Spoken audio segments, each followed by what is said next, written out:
What about the caterer? Looks like where I got my start before you got your start. Thanks for having me tonight. I just want to spend a little bit of time just telling you a little bit about my background and what it's taken for me to be successful in the automotive industry, which is, y'all heard that sigh? It's kind of tough right now. But actually, you know, my company is Malcolm Cunningham Companies. We own, on the 15th of this month, we will have 4 franchises and 3 dealerships. And we've accomplished that over the last 24 months, which in my opinion is doing a great job. Got a lot of accolades and a lot of awards for that. But let me just tell you a little story. One story that sticks out in my mind. Well, first, when you look at my background, I started out in the car business in 1990, selling cars at Stone Mountain Ford, which was a dealership that was in a predominantly white area at the time, which a lot of people don't remember that. I probably should share remember that on the store on Memorial Drive. But Memorial Drive, when I started over there, was pretty much just a white area. When I left there in 2005, it was completely black. All the Caucasian people had left the area, but the store was still thriving, business was still well, and I was what I would consider very successful. I started out selling cars there in 1990. I got my first promotion in 1993, where I was promoted to a finance manager. 1995, I was promoted to a new car leasing manager. 1997, I was promoted to assistant used car manager. 1998, I was promoted to the used car manager. 2001, I was promoted to general sales manager. And 2003, I was promoted to general manager of the store. At that time, we were doing about $60 million a year in sales, and we were managing about $25 million in assets. All of these promotions came by one person, a gentleman by the name of Bill Huseby, who just, for whatever reason, took a liking to me and brought me through my career. I was fortunate enough to have a couple of people at Ford Motor Company that saw something in me, liked what I was doing, liked my enthusiasm, liked basically my work ethics. At that point in 2004, I was approached by Ford Motor Company and asked to get into their minority dealer development program, which is how I was able to open up my dealership. It's kind of a funny story right here. This is what I'm going to tell you about. After graduating from high school in that year. After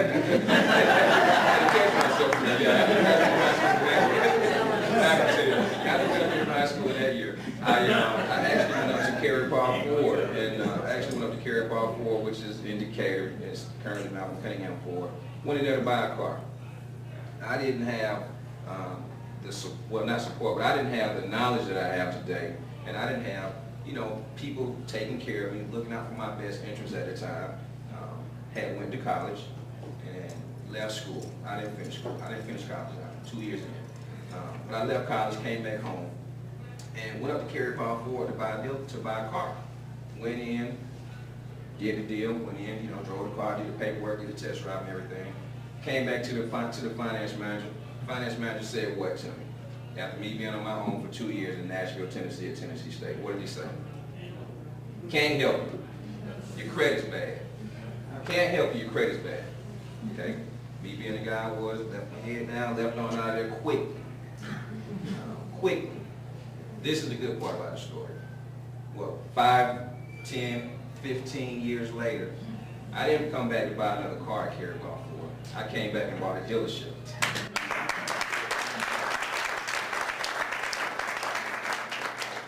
I want to talk to you guys about staying the course.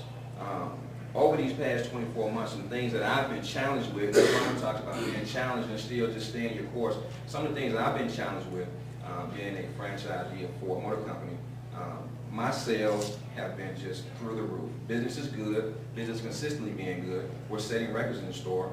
I had the opportunity 8 months ago to buy another franchise, which was a Mazda franchise. Even though our sales are where they are and business is what it is, you know, I've still got to go and do what everybody else has to do, which is find financing. All right, stay in the course. The finance source that Mazda recommends for me is Ford Motor Company, Ford Motor Credit. I've got a great relationship with Ford Motor Credit. Business is going well. Ford Motor Credit is doing anything I ask them to do. Fill out applications, go through all the background checks again, even though Ford Motor Company and Ford Motor Credit has all my information and everything. Stay in the course. What does Ford Motor Company do again? Deny it. I'm a dealer at Ford Motor Company in the top 5%, as a matter of fact, I'm one of the top 5 dealers here in Metro Atlanta, out of 30 dealers. One of the top 5 dealers out of 30 dealers. Ford Motor Company denies me for a loan to buy this Mazda dealership. Stay in the course. Most people would give up at this point. You know, you got a great business. You're doing $50 million a year in sales. You're netting over 5% return on sales, which is unbelievable, unheard of. You're netting over 5% return on sales, and you're captive. Your captive rejects you for your next business. What we all strive to do is grow our business, correct? You get one, you work hard at it, you stay the course, you do what you're supposed to do, and you work to get your next. And then you work to get your next. And you continue trying to grow your organization. Stay in the course is what I did. I did it when I went in that dealership to buy a car and came back and bought the dealership.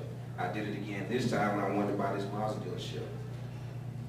I didn't give up right there. What did I do? I went to another source. Guess what? Second source, rejected. Rejected. Went to another source. Starting to get a little discouraging, right? Rejected. I'm glad to say and proud to say that this Monday I'll be closing on not Malcolm Cunningham, Electric City Ford Mazda in Anderson, South Carolina. Got that deal. And I'm also proud to say that on November 15th, I'll be closing on 3.5 acres at Stonecrest Mall, and on November 16th, we'll have tractors moving dirt for Malcolm Cunningham Mazda. Stay in the course. If I can give any advice or anything to anybody in this room, the one thing I'm going to do is just say, if you want to do something, just stay the course. Don't give up. You know, there's always a way around any obstacle that's put in front of you. There's always around any roadblock. Just stay the course. I've been successful by doing it. We'll be 2008. My dealerships and other companies that we have will gross over $100 million in sales. Business is good.